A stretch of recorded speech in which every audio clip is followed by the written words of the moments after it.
মুখ্যমন্ত্রীর নির্দেশে ভিন রাজ্যের আলু ব্যবসায়ী হ্রাস টানায় এবার সরাসরি সংঘাতে জড়ালো প্রগতিশীল আলু ব্যবসায়ী সমিতি। রাজ্য সরকার ও আলু ব্যবসায়ীদের মাঝে পড়ে মহা ফেসাদে আলু চাষিরা। একই আকাশ মেঘলা, ঘন ঘন পড়ছে ঝিরিঝিরি বৃষ্টি।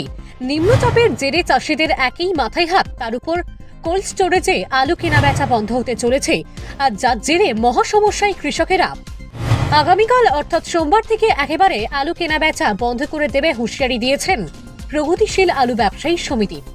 গত বছর আলু চাষ করে মাঠ থেকে ফসল বিক্রয় করার সময় দাম পাননি, আবার স্টোরে রেখেও শান্তি নেই।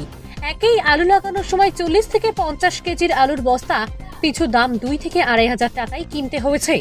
ভিন রাজ্যের অর্থাৎ পাঞ্জাবের আলু কিনে লাগাতে হয়েছে, তার উপর রাসায়নিক সারের কালোবাজারি। 1400 টাকার রাসায়নিক সারের বস্তা এখন 2 থেকে 2,500 টাকায় কিনতে হচ্ছে, আর যার যে লক্ষ লক্ষ টাকা কৃষকদের ট্যাকের করি অর্থাৎ ছেলে মেয়েদের গয়না বেচে ও লক্ষ লক্ষ টাকার ঋণ নিয়ে কেউ আবার মহাজনের কাছ থেকে সুদে টাকা নিয়ে খরচা করে চাষ করতে হচ্ছে। তখন নজর দেয়নি স্থানীয় প্রশাসন ও রাজ্য সরকার। আর যদি আবার চাষ করা আলু কোল্ড স্টোরেজে করে রেখেছে চাষিরা দুটো টাকার মুখ দেখার জন্য, সেই আলু বিক্রয় হওয়ার সম্ভাবনায় উড়ে গেল টাকার রোজগার তো দূরের কথা, সেই আলু রেখেও শান্তি নেই। আদেও এই আলু বিক্রয় হবে কিনা সেই নিয়ে চিন্তিত কৃষকরা। একদিকে প্রগতিশীল আলু ব্যবসায়ী সমিতি, অন্যদিকে রাজ্য সরকার। এই দুইয়ের মাঝে পড়ে চাষিদের অবস্থা একেবারে শোচনীয়। কি বলছেন প্রগতিশীল আলু ব্যবসায়ী সমিতির উপদেষ্টা বিভাস দে? কি বলছেন হিমঘর কর্তৃপক্ষ সৌমেন ঘোষ? কি বলছেন মাথার ঘাম পায়ে ফেলে রোজগার করা সকলের অন্নদাতা কৃষকেরা? কর্মবিরতি ডাকতে বাধ্য করা হয়েছে। তার কারণ হচ্ছে যে গত বুধবার থেকে হঠাৎ করে বিভিন্ন বর্ডারে এবং ভিন রাজ্যের বর্ডার তৎসহ আন্তরাজ্য জেলা অর্থাৎ আমাদের এক জেলা থেকে অন্য জেলাতে যেতে গেলেও সেখানে গাড়ি আটকে দেওয়া হচ্ছে, বা স্টোর থেকে আলু বেরোলেও মেদিনীপুর এসব কিছু সাইডে স্টোরের গেট থেকে আটকে দেওয়া হচ্ছে। যে কারণে আমরা বারংবার আবেদন নিবেদন জানিয়েও কোনো সুফল পাইনি।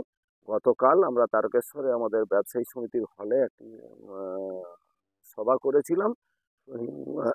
কোল্ড স্টোরেজ অ্যাসোসিয়েশন এবং আমাদের পশ্চিমবঙ্গ প্রগতিশীল আলু ব্যবসায়ী সমিতি, সেখানে যৌথ সিদ্ধান্তে স্থির হয় যে যদি সোমবারের মধ্যে আমাদের বর্ডারের গাড়িগুলি ছেড়ে দেওয়া না হয় তাহলে কিন্তু আমরা কর্মবিরতির পথে যেতে বাধ্য থাকব। রাজ্য সরকার গতকাল আমাদের একটা ইমেল মেসেজ পাঠিয়েছেন, যাতে উল্লেখ করা আছে যে 31শে ডিসেম্বর পর্যন্ত মেয়াদ বৃদ্ধি করা হলো এবং তার সঙ্গে 18 টাকা 66 পয়সা হিসাবে কুইন্টাল প্রতি রেট বেশি লাগবে। এটা কত ডেটটা কবে ছিল? আগে তো আমাদের সরকারি সার্কুলার যেটা ছিল 30শে নভেম্বর পর্যন্ত সরকারি সার্কুলার, কিন্তু প্রায় এক মাস বাড়ানো হলো। 1 মাস টোটাল বাড়ানো হলো, কেননা কোল্ড স্টোরেজে পর্যাপ্ত পরিমাণ আলু থাকার জন্য।